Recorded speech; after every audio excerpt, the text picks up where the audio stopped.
아멘. 여러분, 시편 오늘 이 1편을 우리가 보았는데요. 시편 1편은 시편 150편 가운데 첫 번째 시이자 많은 시의 주제가 있는데요. 지혜의 시편입니다. 오늘 이 시편 1편은 모든 지혜 시편의 아버지라고 그러는데요. 짧은 이 시편 1편을 세 부분으로 나눌 수 있습니다. 근데 두 개의 대조되는 단어로 구성되어 있는데요. 먼저 1절, 2절은 두 개의 대조되는 길입니다. 그리고 3절, 4절에서는 두 개의 대조되는 열매이고, 그리고 5절과 6절은 두 개의 대조되는 끝이 나타나 있습니다. 먼저 첫 번째로 두 가지 대조적인 길이 있음을 말씀합니다. 여러분, 우리가 사람을 생각할 때 세상에는 개인만큼이나 많은 종류의 사람들이 있지요.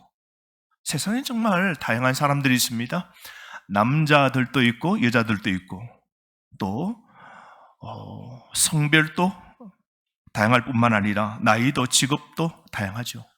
여러 부류입니다. 오늘 이 아침 예배드리는 우리도 가만히 보면 나이가 다르고, 그리고 성별이 다르고, 또 우리가 직업도 다르죠. 어떤 사람은 대학생, 그죠? 어떤 사람은 직장인 등등입니다. 고향도 다를걸요.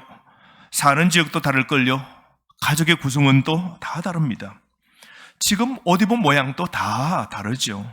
뿐만 아니라 표정도 여러 가지입니다. 다양한 부류로 사람들을 나눌 수 있는데요. 하지만 성경을 살펴보면 하나님께서 세상의 모든 사람이 두 부류로 나눌 수 있다. 세상의 모든 사람을 두 부류로 그렇게 분류할 수 있다라고 늘 그렇게 말씀하셨죠.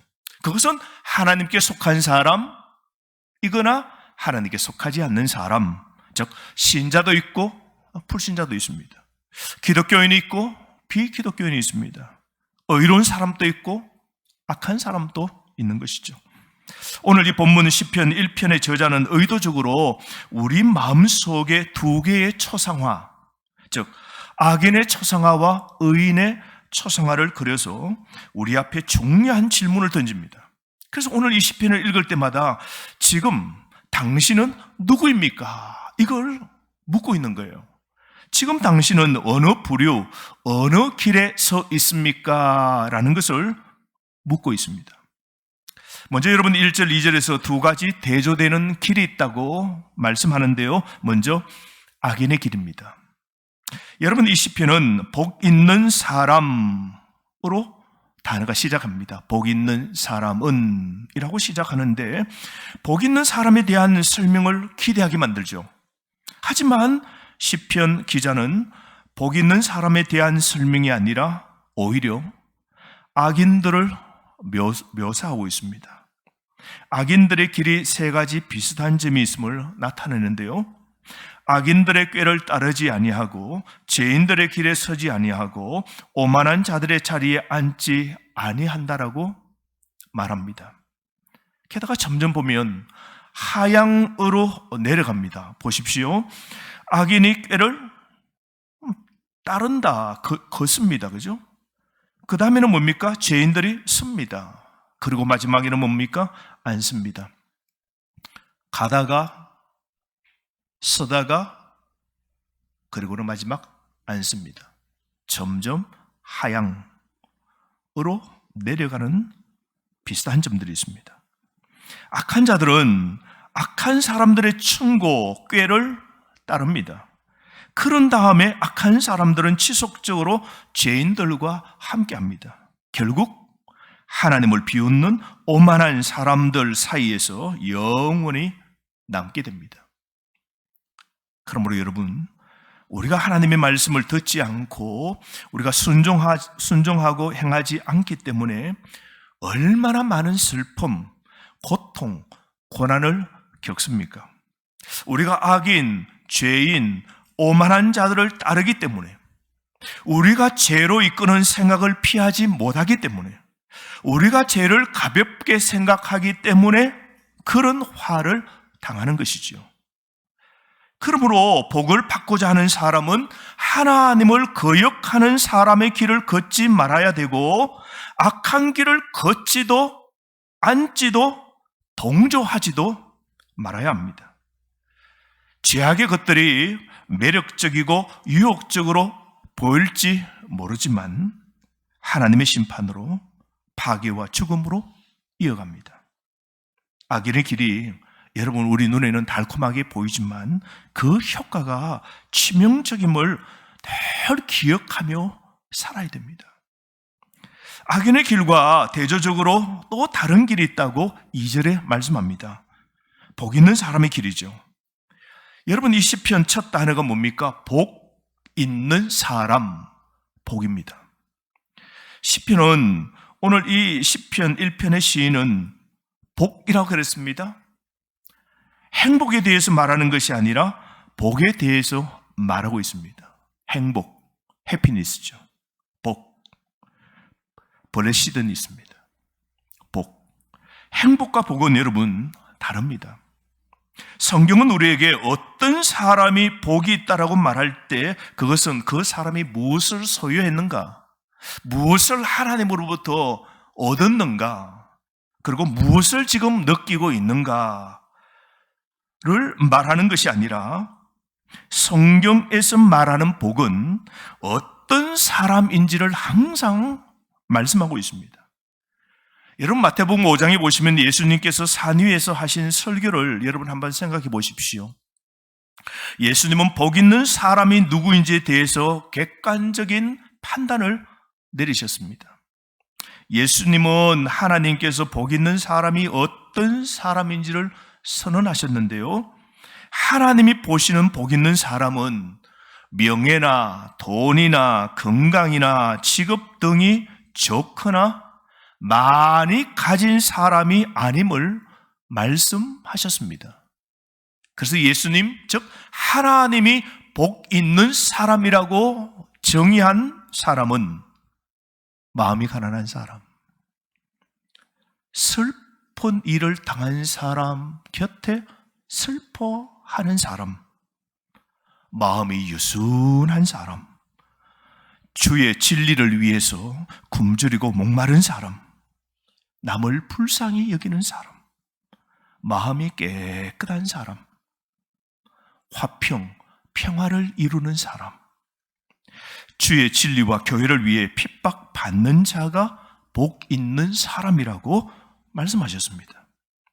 세상 사람들은 모두가 행복을 추구합니다만 예수님은 참된 복이 세상의 어떤 물질적인 소유물로 통해 온다고 말씀하지 않으셨습니다. 여러분, 복이 개인적인 성공을 통해 오는 것도 아니고 복이 다른 사람들에게 달려있는 것도 아니고 우리의 부모, 우리의 배우자, 우리의 자녀, 우리의 친구, 심지어 고용주에게 있는 것도 아닙니다. 성경에 따르면 참된 복을 추구하는 것은 하나님을 추구하는 겁니다. 본문 2절은 복 있는 사람의 행위를 묘사하고 있는데요, 복 있는 사람은 어떻게 행동하는 사람이라고 그럽니까? 2절 말씀 함께 읽어보실까요? 오직 여호와의 율법을 즐거워하여 그의 율법을 주야로 묵상하는도다. 여호와의 율법이라는 표현은 하나님의 말씀 전체를 말합니다. 우리가 진짜 그리스도인이 되었을 때 그리스도 안에서 새로운 삶에 대해 먼저 느낀 것 중에 하나는 하나님 말씀에 대한 기쁨입니다. 예수님을 믿고 생긴 기쁨 중에 하나가 말씀을 대하는 기쁨입니다. 이게 거듭남의 표시입니다. 그래서 여러분, 내가 교회 다니고 예수를 믿고 생애에 하나님의 말씀을 대하는 기쁨이 없었다? 한 번도 나는 그런 적이 없다. 그럼 내가 진짜 거듭났는지 하나님의 자녀로 다시 태어났는지 생각해 봐야 됩니다. 내가 거듭났는지 그 표식이 뭐냐면 예수 그리스도 주님을 믿고 사는 동안 언젠가, 어쩌면 한순간, 그때, 어쩌면 지금, 어쩌면 자주, 어쩌면 그걸 지키기 위해요. 말씀을 대하는데 기쁨이 생기는 겁니다. 여호와의 율법에 대한 기쁨이 충만하게 됩니다. 이런 사람을 하나님은 복 있는 사람이라고 그랬어요. 하나님의 말씀으로 가득 채우는 사람, 그 말씀으로 늘 즐거워하는 사람, 이게 세상의 행복을 추구하는 사람과 달리 성경이 말하는 진정한 복이 있는 사람이라는 것이죠. 여러분, 죄악된 마음을 가진 악인은 항상 하나님께 대적합니다. 악한 마음은 하나님 말씀에 복종하지도 않고 그렇게 할 수도 없는 겁니다. 그러나 여러분, 성령님으로 거듭난 결과로 구원받았다면 구원받은 사람은 하나님의 뜻을 전달하는 하나님의 말씀을 사랑합니다. 말씀의 엄격한 요구에 반항하지 않습니다. 말씀을 승인하고 그 말씀을 지지합니다. 그래서 경건한 사람들은 말씀을 기뻐하고 밤낮으로 끊임없이 묵상하거나 깊이 파고드는 것입니다. 이런 기쁨을 아는 사람은 진짜 복이 있는 사람이라고 말씀합니다. 이것이 바로 의로운 사람의 길입니다. 여러분, 복이 있는 사람은 하나님의 말씀 율법을 주야로 묵상한다라고 그랬습니다. 주야, 밤낮으로 하나님의 말씀을 생각한다라고 말할 때 이것이 사람이 깨어있는 동안 모든 시간 동안 하나님 말씀을 읽고 연구하고 있다는 뜻이 아닙니다. 이것은 일상적으로 하나님의 말씀 안에 있다는 의미입니다. 낮이 밤을 따라가고 밤이 낮을 따라오듯이 정기적으로 하나님의 말씀을 읽고 연구합니다. 이런 자세가 너무 중요합니다.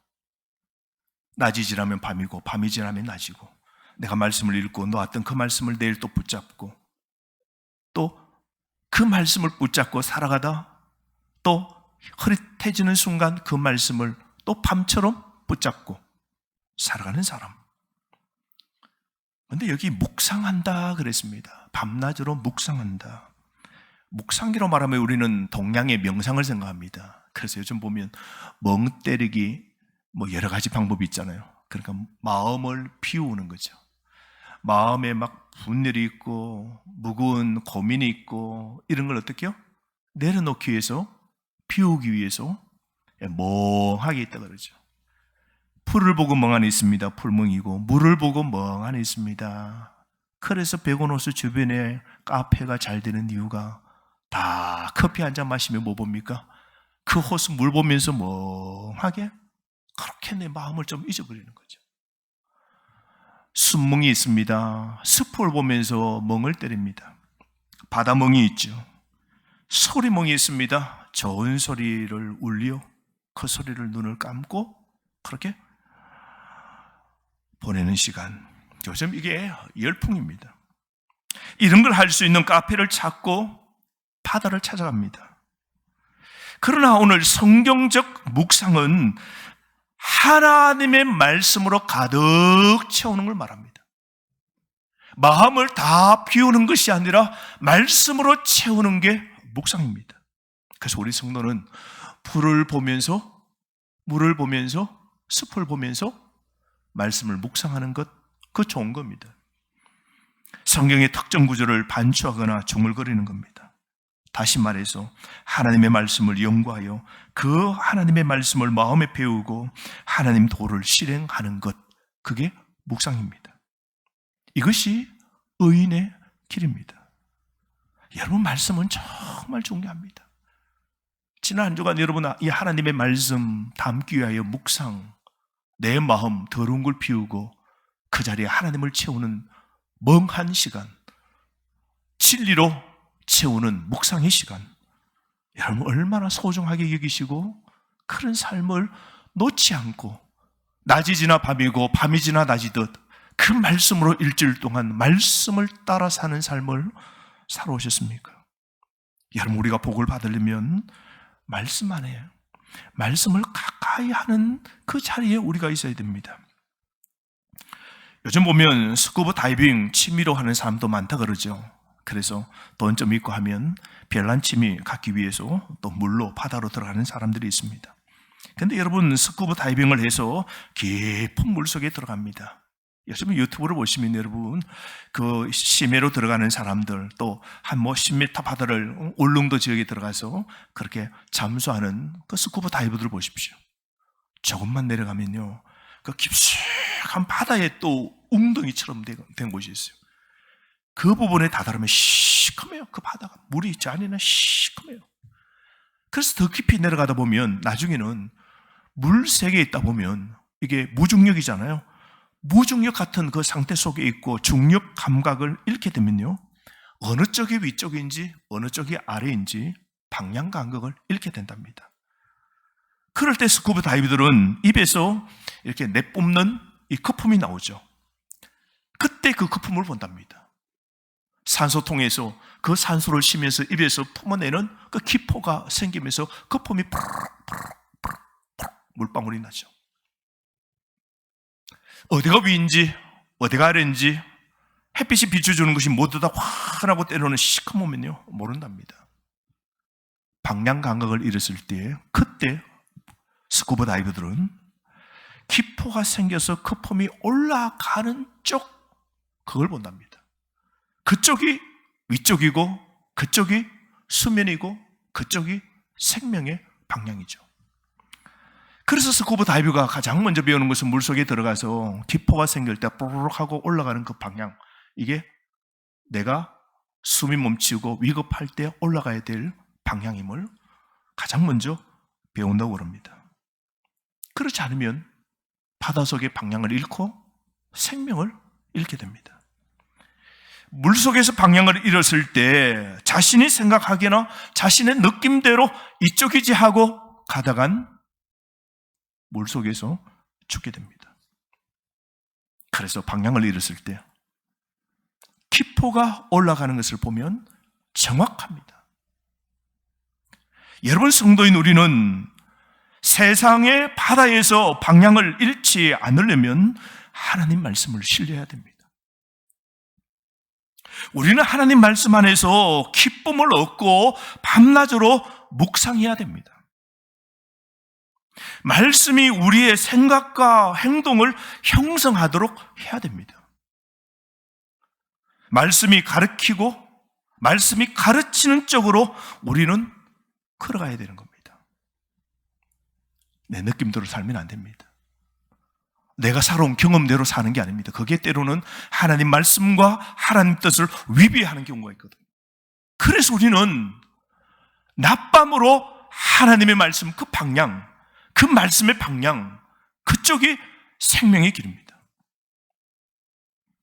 의인은 말씀을 묵상하는 길로 걷습니다.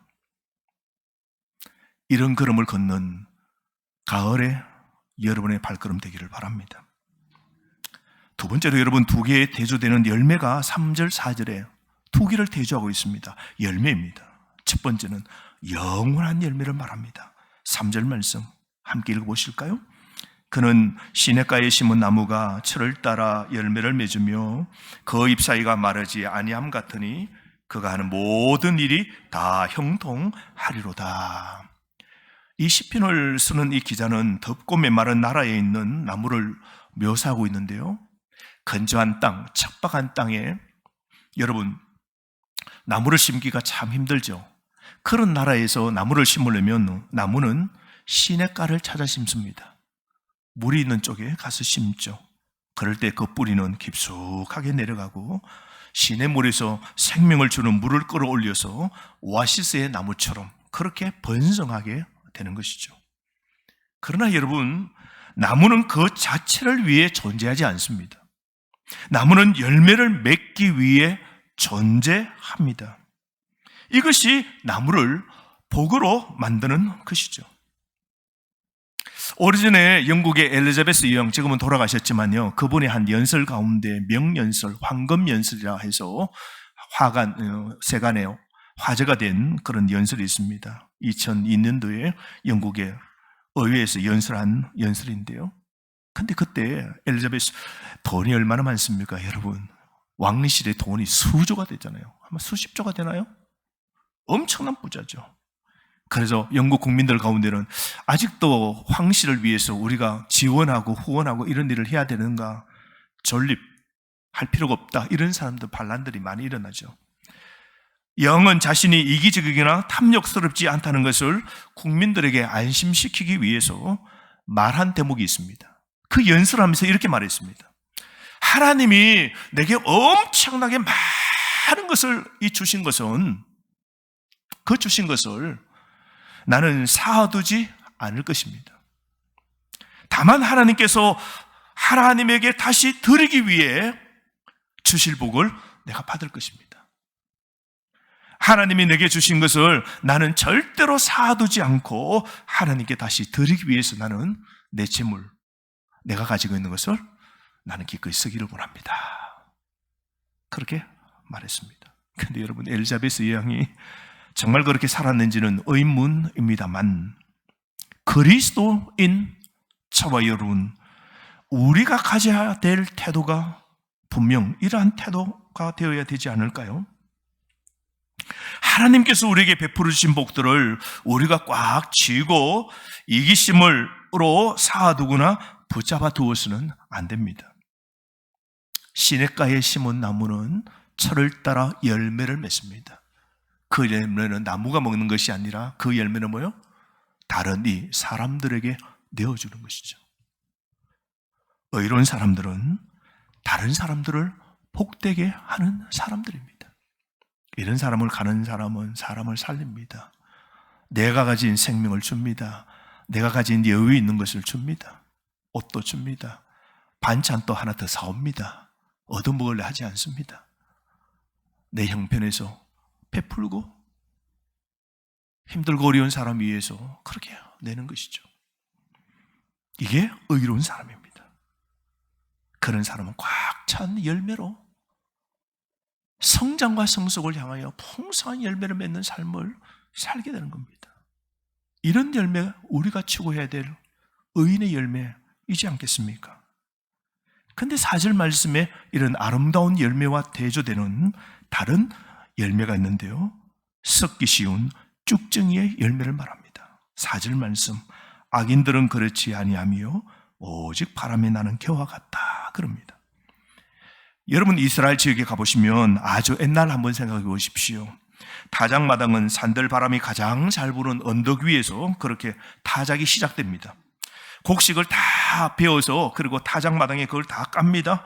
다 깔아놓은 다음에 짐승이나 사람들이 어그적 막 밟습니다. 그러면 열매의 깍지 안에 든 그것들이 이렇게 다 빠져나오죠. 그래서 오죽오죽 막 밟습니다. 그러면 톡톡 부러지고 그렇게 합니다. 그러면 땅에는 짐승이 사람이 막 밟고 털고 하면 다 그것은 쭉정이와 그리고 그 열매들이, 그죠? 콩, 밀, 깨 이런 종류가 있잖아요. 그러면 어떻게 합니까? 다 섞여져 있습니다. 그걸 산들바람이 산꼭대기 그 주변에서 싹 불 때 어떻게 해요? 그걸 훅 하고 공중으로 던집니다. 담아서 훅 하고 던집니다. 그럼 어떻게 해요? 그 바람에 쭉정이는 휘 옆으로 날리고 무거운 알곡들은 땅으로 그 자리에 턱 떨어지게 되죠. 그래서 알곡은 여기 모이고 쭉정이는 휙 날려서 저기에 흩어져서 쭉정이가 그렇게 날려있죠. 그래서 알곡은 다 모아서 사용하지만 껍데기, 그 쭉정이, 왕겨는 나중에 모아서 불태웠다 그럽니다. 사랑하는 성도 여러분, 악인은 왕겨처럼 무가치하고 쭉정이처럼 불태워집니다. 악인들은 헛되고 공허하고 무가치한 삶이 되고 결국 하나님 앞에서는 피할 수 없는 심판을 훗날 받게 됩니다. 그러므로 복 있는 사람으로서 열매를 많이 맺도록 노력하는 저와 여러분 되었으면 좋겠습니다. 세 번째로 여러분, 5절 6절인데요, 두 개의 대조되는 끝을 보여줍니다. 즉 의인과 악인은 서로 다른 운명임을 보여주는데요, 먼저 악인에게는 종말이 있음을 말합니다. 5절 그리고 6절 하반절입니다. 그러므로 악인들은 심판을 견디지 못하며 죄인들이 의인들의 모임에 들지 못하리로다. 6절 하반절 마지막에 악인들의 길은 뭐라고요? 망하리로다. 여러분 참 재밌죠? 시편 1편의 시작은 무슨 단어로 시작합니까? 가장 큰 명제 주제가 복으로 시작합니다.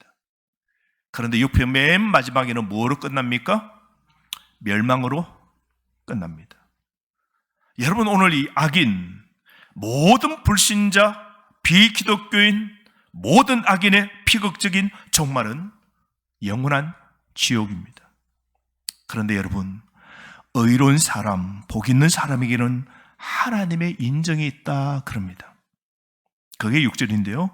무릇 의인들의 길은 여호와께서 인정하신다 그럽니다. 여러분 하나님이 인정한다 이 말이 무엇입니까? 하나님이 아신다는 겁니다. 이 히브리어 단어가 아다라는 것인데요. 다 안다라는 뜻입니다. 하나님과 깊은 관계를 맺게 된다는 겁니다. 역사의 우리 삶의 모든 심판은 심판자이신 하나님이십니다. 근데 그 하나님이 마지막 때 저와 여러분 우리 모두가 하나님과 이거 깊은 관계 속에 있을 때 심판 앞에서 하나님이 이렇게 말합니다.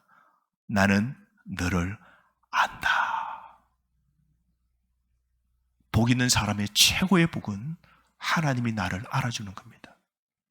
여러분 세상에 좀 있다고, 건강하다고, 많은 걸 소유했다고, 성진했다고, 그건 복이 아니라, 성경이 말하는 복이 아니라 세상이 말하는 행복입니다. 그건 주관적입니다. 그건 영원한 게 아니에요. 진짜 영원한 거는 내 마지막 날 우리 주님께서 내가 너를 안다. 하나님께 인정받을 때 정말 복 있는 사람이 되죠. 영원한 복, 그 천국에 사는 하나님의 자녀로 사는 그 복을 누리게 됩니다. 하나님께서 의인을 인정하심으로 그가 복을 받는 것이며 반대로 악인은 하나님의 인정을 받지 못함으로 멸망을 당하는 겁니다. 사랑하는 성도 여러분, 사람들은 그들이 걷는 방식에 따라 복을 받거나 하나님의 심판을 받게 됩니다. 선택할 수 있는 방법은 두 가지뿐입니다. 모든 사람은 어떤 식으로든 선택할 수 있습니다. 참된 복은 뭐라 그럽니까? 세상과 분리된 삶을 살고 하나님의 말씀으로 가득 채우고 하나님의 풍성한 공급하심으로 삶을 사는 데서 오는 겁니다. 그러나 악인은 심판과 멸망에 직면할 것이지만 의로운 자, 복 있는 자는 주님의 보살핌을 받을 것입니다. 그러므로 의의 길을 걷고 하나님 말씀을 늘 기뻐하고 밤낮으로 그 말씀을 묵상하는 가을날이 되었으면 좋겠습니다. 그래서 저와 여러분 시냇가에 심어져 제철의 열매를 맺고 영적으로 건강한 상태를 유지하는 나무 같은 그런 사람 되기를 바랍니다. 그렇게 할 때 우리는 참된 복 있는 사람이 될 것입니다. 주신 말씀 가지고 이 시간 한번 기도합시다. 하나님, 복 있는 사람 되게 하옵소서. 하나님, 의인의 길을 걷게 하시고 하나님 말씀 붙잡고 밤낮 기뻐하게 하시고